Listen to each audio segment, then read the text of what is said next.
ನಮಸ್ತೆ ಎಲ್ಲರಿಗೂ. ಒಂದು ಸಣ್ಣ ಯಾತ್ರೆ, ಒಂದು ಕೇಸ್ ಸಂಬಂಧಿಸಿ ಬೆಳ್ತಂಗಡಿಗೆ ಬರಬೇಕಾಯಿತು. ಒಂದು 2 ದಿವಸ ಒಂದು ಕಾರ್ಯಕ್ರಮ ಇತ್ತು. ಅದನ್ನು ಮುಗಿಸ್ಕೊಂಡು ಇವತ್ತು ವಾಪಸ್ ಬೆಂಗಳೂರಿಗೆ ಹೋಗುವ ಅನಿವಾರ್ಯ ಪರಿಸ್ಥಿತಿ. ಹೋಗಲೇಬೇಕಾಗಿದೆ, ಯಾಕಂದರೆ ಅಲ್ಲಿ ಸಹ ಅರ್ಜೆಂಟ್ ಕೆಲಸ ಇದೆ. ಸೊ ಹೋಗೋ ಮುಂಚೆ ನಾನು ಈ ವಿಡಿಯೋ ಮಾಡೋ ಉದ್ದೇಶ ರೈಲ್ವೆ ಬಗ್ಗೆ ಮಾಹಿತಿ ಕೊಡಲಿಕ್ಕೆ. ಹೋಗುವಾಗ ಬಸ್ ಜರ್ನಿ ತುಂಬ ಟಯರ್ಡ್ ಆಗುತ್ತೆ. ರಿಸರ್ವೇಷನ್ ಮಾಡಿದ್ರೂ ಸ್ಲೀಪರ್ ಬಸ್ಸಲ್ಲಿ ಹೋದ್ರೂ ತುಂಬ ಟಯರ್ಡ್ ಆಗುತ್ತೆ. ಮಳೆಯ ಪರಿಸ್ಥಿತಿ ಹೇಳಲಿಕ್ಕಾಗಲ್ಲ. ಘಾಟಿ ಸೆಕ್ಷನಲ್ಲಿ ಬ್ಲಾಕ್ ಆಗೋ ಸಾಧ್ಯತೆಗಳು ಇದೆ. ಯಾಕಂದರೆ ನಿನ್ನೆ ಬೆಳ್ತಂಗಡಿ ಪರಿಸರದಲ್ಲಿ, ಮೂಡುಬಿದಿರೆ ಪರಿಸರದಲ್ಲಿ ಸ್ವಲ್ಪ ಮಳೆ ಇತ್ತು. ಸೊ ನಾನು ಸಡನ್ ಇವತ್ತು ಹೋಗಬೇಕಾಗಿ ಬಂತು. ಆ್ಯಕ್ಚುಲಿ ನನ್ನ ಪ್ಲ್ಯಾನ್ ಕಾಸರಗೋಡಿಗೆ ಹೋಗಿ ಬರೋದಾಯಿತು, ಬಟ್ ಆಗಿಲ್ಲ.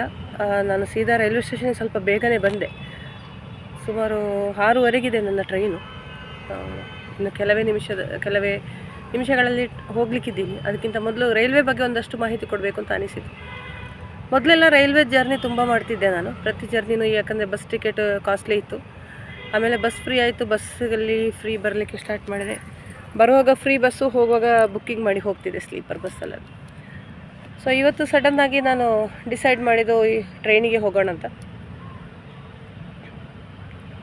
ರೈಲ್ವೆ ಸ್ಟೇಷನಿಗೆ ಬಂದಾಗ ಅಲ್ಲಿದು ಫೆಸಿಲಿಟಿ, ನಾನು ಆ ಕಡೆ ಎಲ್ಲ ಹೋಗಿಲ್ಲ, ಉತ್ತರ ಕರ್ನಾಟಕದ ಕಡೆ. ಬಟ್ ದಕ್ಷಿಣ ಕರ್ನಾಟಕಕ್ಕೆ ಮಂಗಳೂರಿಗೆ ಬಂದರೆ, ಮಂಗಳೂರಿಂದ ಕಾಸರಗೋಡಂತೂ ಅತ್ಯುತ್ತಮ ರೈಲ್ವೆ ಸ್ಟೇಷನ್ ಅಂತ ಹೇಳ್ಬೋದು. ಒಂದು ಏರ್ಪೋರ್ಟ್ ಮಾದರಿಯ ಒಂದು ಫೆಸಿಲಿಟಿ ಅಂತ ಹೇಳ್ಬೋದು. ತುಂಬ ಕ್ಲೀನ್ನೆಸ್ ಮೇಂಟೈನ್ ಮಾಡಿದರೆ. ಇನ್ನು ನಾನು ಕಣ್ಣೂರಿಗೆ ಹೋಗಿದ್ದೆ, ಆ ಕಡೆ ಪಯ್ಯನ್ನೂರಿಗೆ ಹೋಗಿದ್ದೆ, ಮಡಾಯಿಕಾವು ಕ್ಷೇತ್ರಕ್ಕೆ ಹೋಗುವಾಗ ತುಂಬ ಕ್ಲೀನ್ನೆಸ್ ಮೇಂಟೈನ್ ಮಾಡಿದರೆ. ಎಸ್ಪೆಷಲಿ ನಾನು ಮಂಗಳೂರಲ್ಲೇ ಹೇಳಿದರೆ, ಇವಾಗಷ್ಟೇ ನಾನು ಫ್ರೆಶ್ ಅಪ್ ಆದೆ. ಅಂದರೆ ತುಂಬ ಜನನ ನೋಡಿದೆ ಅವರು ಸ್ನಾನ ಮಾಡೋದು. ನಾನು ಅವತ್ತೇ ಗಮನಿಸಿದ್ದೆ, 1-2 ಸಾರಿ ಸ್ನಾನ ಮಾಡಿದ್ದೆ. ಬಾತ್ರೂಮ್ ಅಂದರೆ ತುಂಬ ನೀಟಾಗಿ ಮೇಂಟೈನ್ ಮಾಡಿದ್ದಾರೆ. ಬಾತ್ರೂಮ್, ಟಾಯ್ಲೆಟ್ಗಳು, ಮಹಿಳೆಯರ ವಿಶ್ರಾಂತಿ ಕೇಂದ್ರ ಇದೆ ಸೆಪ್ರೇಟಾಗಿ ಮಹಿಳೆಯರಿಗೋಸ್ಕರ. ಉಳಿದದ್ದು ಜನರಲ್ಲೂ ಇದೆ. ಇನ್ನು AC ರೂಮ್ ಕೂಡ ಇದೆ, ಅದು ಪೇಯ್ಡ್ ಇದು ವಿಶ್ರಾಂತಿ ಕೇಂದ್ರ. ತುಂಬ ಫೆಸಿಲಿಟಿಗಳು ರೈಲ್ವೆ ಸ್ಟೇಷನ್ ಇದೆ. ನಾನು 1 ಗಂಟೆ ಹೇಗೆ ನಿದ್ದೆ ಮಾಡಿ ಫ್ರೆಶ್ ಅಪ್ ಆದೆ. ತುಂಬ ನಿದ್ದೆ ಬಂತು ನನಗೆ ಚೆನ್ನಾಗಿ. ತುಂಬ ಟಯರ್ಡ್ ಆಗಿದೆ, ಫುಲ್ ಟ್ರಾವೆಲಿಂಗ್ ಇದ್ದೆ ಮೊನ್ನೆಯಿಂದ. ಸೊ ವಾಯ್ಸ್ ಒಂದು, ನನ್ನ ಸ್ವಲ್ಪ ಹೆಲ್ತ್ ಇಶ್ಯೂಸ್ ಇತ್ತು. ಜ್ವರ ಬಂದು ಸ್ವಲ್ಪ ಮೈಕೈ ನೋವು, ಹೆಲ್ತ್ ಇಶ್ಯೂಸ್ ಗುಣ ಆಗ್ತಿತ್ತು. ನಾನು ಮೆಡಿಸಿನ್ ತಗೊಳ್ಳಲ್ಲ ಅಂತ ಅಷ್ಟೇ, ಅದು ನ್ಯಾಚುರಲ್ ಆಗಿ ಗುಣ ಆಗಬೇಕು ಅಂತ. ಆ ನಡುವೆ ಜರ್ನಿ ಆಯಿತು. ಅಗೇನ್ ರೈಲ್ವೆ ಫೆಸಿಲಿಟಿಗೆ ಬಂದರೆ ತುಂಬ ಕ್ಲೀನ್ನೆಸ್ ಮೇಂಟೈನ್ ಮಾಡಿದ್ದಾರೆ. ನಾನು ಒಬ್ಸರ್ವ್ ಮಾಡ್ತಾನೆ ಇದ್ದೆ. ಮಹಿಳೆಯರ ವಿಶ್ರಾಂತಿ ಕೇಂದ್ರದಲ್ಲಿ ಎವ್ರಿ 1 ಅವರ್ ಬಂದು ಫಿನಾಯಿಲ್ ಹಾಕಿ ಕ್ಲೀನ್ ಮಾಡೋದು, ಬಾತ್ರೂಮ್ ತೊಳೆಯೋದು, ಬಾತ್ರೂಮ್ ಕೂಡ ಸಪ್ರೇಟ್ ಮೆನ್ಷನ್ ಮಾಡೋದು, ಇನ್ಕ್ಲೂಡಿಂಗ್ ಶವರ್ ಕೂಡ ಇದೆ. ಸೊ ಅದೊಂದು ತುಂಬ ಖುಷಿ ಅನಿಸಿತು. ಅತ್ಯಂತ ಹೆಚ್ಚು ಕೇರಳೀಯಸು ಅವರು ಸ್ನಾನ ಮಾಡ್ತಾರೆ, ಕರ್ನಾಟಕದವರು ಮಾಡಲ್ಲ ಅಂತಲ್ಲ. ನಾನಿದು 3ನೇ ಬಾರಿ ಇವತ್ತು ಸ್ನಾನ ಮಾಡೋದು. ಯಾಕಂದರೆ ಮೈ ಬೆವರಿದ ಕೂಡಲೇ, ನಮಗೆ ಬೆಂಗಳೂರಲ್ಲಿ ಬೆವರಲ್ಲ. ಸೊ 2 ಸಲ ಸ್ನಾನ ಮಾಡಿದರೆ ಸಾಕಾಗುತ್ತೆ, ಬೆಳಿಗ್ಗೆ ಒಮ್ಮೆ ಸಂಜೆ ಒಮ್ಮೆ. ಚಳಿಗಾಲದಲ್ಲಂತೂ ಒಮ್ಮೆ ಮಾಡೋದು ತುಂಬ ಕಷ್ಟದಲ್ಲಿ. ಸೊ ಇವತ್ತು ನಾನು ಫ್ರೆಶ್ ಅಪ್ ಆದೆ ಇಲ್ಲಿ ಸ್ನಾನ ಮಾಡಿ. ಆ ಫ್ರೆಶ್ನೆಸ್, ಜರ್ನಿಯಲ್ಲಿ ಒಂದು ಫ್ರೆಶ್ನೆಸ್ ಇರಲಿ ಅಂತ. ಅದಕ್ಕೋಸ್ಕರ ನಮಗೆ ಈ ಸೆಂಟ್ರಲ್ ರೈಲ್ವೆ ಅವರು ಎಲ್ಲ ಫೆಸಿಲಿಟಿ ಮಾಡಿಕೊಟ್ಟಿದ್ದು. ಸೆಂಟ್ರಲ್ ರೈಲ್ವೆ ಯಾರು ಇದು ಉಸ್ತುವಾರಿ ವಹಿಸ್ತಾರೋ ಅವರಿಗೊಂದು ಧನ್ಯವಾದ ಹೇಳಲೇಬೇಕು. ಯಾಕಂದರೆ ಏಜೆನ್ಸಿಯವರು ಮಾಡ್ತಾಯಿದ್ದು ಕ್ಲೀನಿಂಗೆಲ್ಲ ಟೈಮ್ ಟು ಟೈಮ್ ಬಂದು ಕ್ಲೀನ್ ಮಾಡಿ ಕೊಡ್ತಾ ಇದ್ದಾರೆ. ಮಹಿಳೆಯರ ವಿಶ್ರಾಂತಿ ಕೇಂದ್ರ ಎಸ್ಪೆಷಲಿ ನನಗೆ ತುಂಬ ಇಷ್ಟ ಆಯಿತು. ಅಲ್ಲೊಂದು ಫೀಡಿಂಗ್ ರೂಮ್ ಕೂಡ ಇದೆ. ಸೊ ಮಕ್ಕಳಿಗೆ ಹಾಲು ಉಣಿಸುವ ಮಹಿಳೆಯರಿಗೆ ಅದೊಂದು ಫೆಸಿಲಿಟಿ.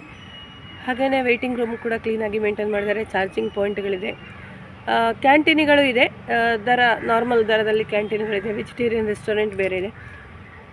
ನಾನು ಆದಷ್ಟು ಔಟ್ಸೈಡ್ ಫುಡ್ ಅವಾಯ್ಡ್ ಮಾಡ್ತೀನಿ ಜರ್ನಿಯಲ್ಲಿ. ಇತ್ತೀಚೆಗಂತೂ ಹೋಟೆಲಿಗೆ ಹೋಗಲಿಕ್ಕೆ ಸಾಧ್ಯ ಇಲ್ಲದ ಪರಿಸ್ಥಿತಿ. ಗ್ಯಾಸಿನ ಒಂದು ನೆಮನ ಹೇಳ್ಕೊಂಡು ಎಲ್ಲದಕ್ಕೂ 10 ರೂಪಾಯಿ 20 ರೂಪಾಯಿ ಏರಿಸಿದ್ದಾರೆ. ಸೊ ಆದಷ್ಟು ನಾನು ಬರುವಾಗಲೂ ನಾನು ಮನೆಯಿಂದಲೇ ಫುಡ್ ಮಾಡಿ ತೊಗೊಂಬಂದಿದ್ದೆ. ಇಲ್ಲಿ ನನಗೆ 1-2 ಸಲ ಕ್ಯಾಂಟೀನ್ದು ತಿನ್ನಬೇಕಾಯ್ತು. ಕೋರ್ಟಲ್ಲಿ ಕ್ಯಾಂಟೀನ್ದು ಒಮ್ಮೆ ತಿನ್ನಬೇಕಾಯ್ತು ಬ್ರೇಕ್ಫಾಸ್ಟು.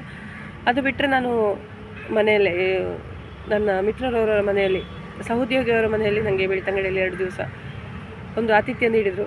ಅಲ್ಲಿಂದ ಆ್ಯಕ್ಚುಲಿ ನನ್ನನ್ನು ಬಿಟ್ಟಿರಲಿಲ್ಲ. ನಮ್ಮದೊಂದು ಬಿಸ್ನೆಸ್ ಪ್ಲ್ಯಾನ್ ಕೂಡ ಇದೆ. ಈ ಮುಂದೆ ನೆಕ್ಸ್ಟ್ ವೀಡಿಯೋದಲ್ಲಿ ನಾನು ಅದರ ಬಗ್ಗೆ ಹೇಳ್ತೀನಿ. ಸೊ ಅದಕ್ಕೋಸ್ಕರ 1 ದಿವಸ ಅಲ್ಲಿ ಸ್ಟೇ ಮಾಡಿದೆ. ಅಂತೂ ಕಂಪ್ಲೀಟ್ ಒಂದು ಸಿಟಿ ಲೈಫಿಂದ 2 ದಿವಸ ನನಗೆ ತುಂಬ ರಿಲ್ಯಾಕ್ಸೇಷನ್ ಸಿಕ್ಕಿದಂಗೆ ಆಯಿತು.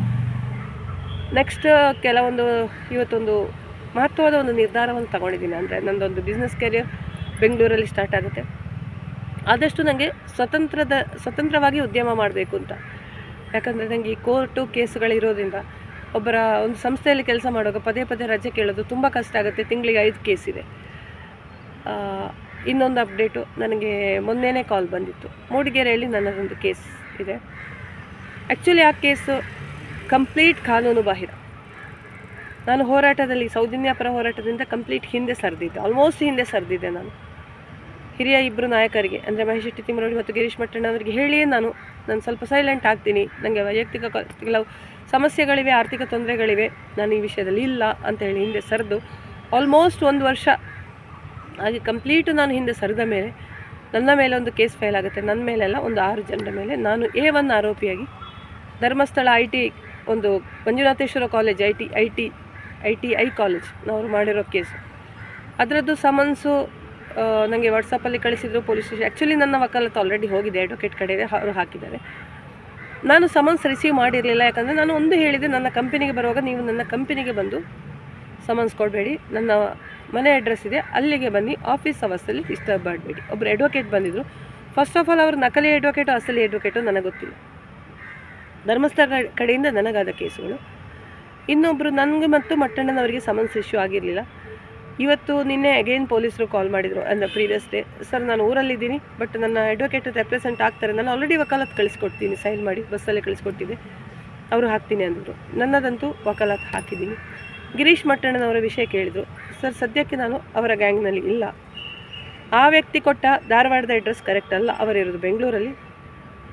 SIT ಅವರಿಗೆ ಕೇಳಿದ್ರೆ ಅವರ ಕರೆಕ್ಟ್ ಅಡ್ರೆಸ್ ಕೊಡ್ತದೆ, ಮೊಬೈಲ್ ನಂಬರ್ ನಾನು ಕೊಡ್ತೀನಿ, ಬಟ್ ಆ ವ್ಯಕ್ತಿ ಫೋನ್ ರಿಸೀವ್ ಮಾಡಲ್ಲ, ಮೊಬೈಲಲ್ಲಿ ಸಮನ್ಸ್ ಕೊಟ್ಟರೆ ಇದು ಮಾಡಲ್ಲ, ರೆಸ್ಪಾಂಡ್ ಮಾಡಲ್ಲ.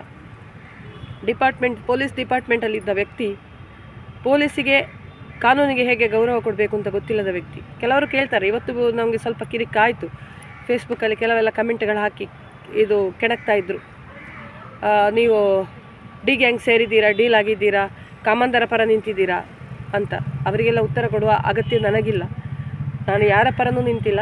ನನಗೆ ನನ್ನದೇ ಆದ ಕೆಲಸ ಇದೆ. ನನ್ನ ವೈಯಕ್ತಿಕ ಕಾರಣಗಳಿಂದ ಸೌಜನ್ಯ ಹೋರಾಟಗಾರನಾದ ಒಬ್ಬನಿಂದಾದ ನನಗೆ ಕೊಟ್ಟ ಒಂದು ತೊಂದರೆ, ವಂಚನೆ, ಅದರಿಂದ ನಾನು ಹೊರಗೆ ಬಂದೆ. ಯಾರೇ ನಮ್ಮಿಬ್ಬರ ಸಮಸ್ಯೆಯನ್ನು ಸರಿ ಮಾಡಲಿಕ್ಕೆ ಒಬ್ಬರು ಸೌಜನ್ಯ ಹೋರಾಟಗಾರ ಅನ್ನೋನು ಗಂಡಸಾಗಿ ಮುಂದೆ ಬಂದಿಲ್ಲ. ಅದೇನೋ ಪರಿಹಾರ ಆಯಿತು, ಅದೊಂದು ದೊಡ್ಡ ವಿವಾದನೆ ಆಯಿತು. ಅದರ ರೀಸನನ್ನು ನಾನು ಫೇಸ್ಬುಕ್ಕಲ್ಲಿ ಹೇಳಿದ್ದು ಹೋರಾಟಗಾರರಿಗೆ ಮತ್ತಷ್ಟು ಇದು ಮಾಡಿತು.